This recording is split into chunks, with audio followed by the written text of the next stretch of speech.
A reading from the prophet Isaiah. Here is my servant whom I uphold, my chosen one in whom my soul delights. I have endowed him with my spirit, that he may bring true justice to the nations.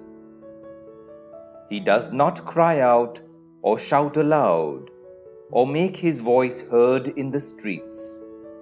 He does not break the crushed reed, nor quench the wavering flame.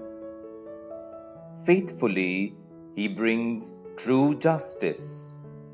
He will neither waver nor be crushed until true justice is established on earth, for the islands are awaiting his law.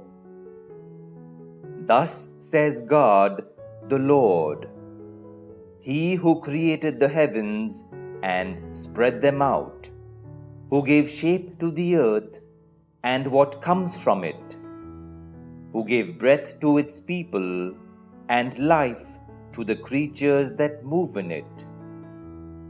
I, the Lord, have called you to serve the cause of the right. I have taken you by the hand and formed you.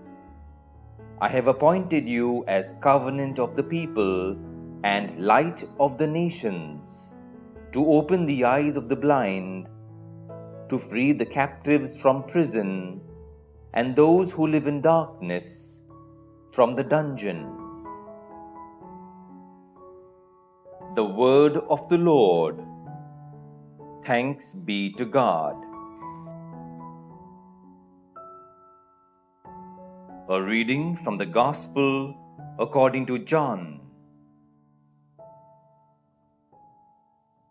6 days before the Passover, Jesus went to Bethany, where Lazarus was, whom he had raised from the dead. They gave a dinner for him there. Martha waited on them, and Lazarus was among those at table.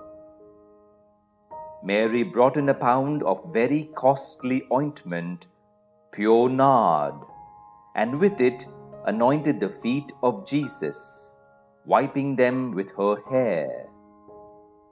The house was full of the scent of the ointment.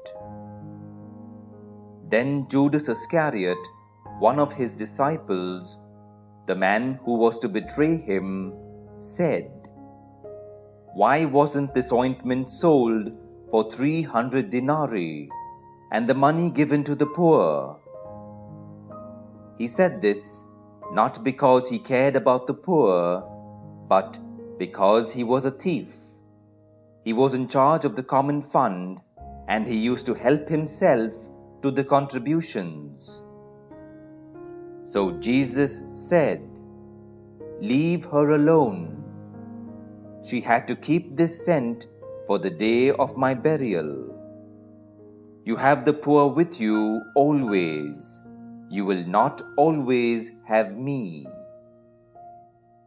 Meanwhile, a large number of Jews heard that he was there, and came not only on account of Jesus, but also to see Lazarus, whom he had raised from the dead.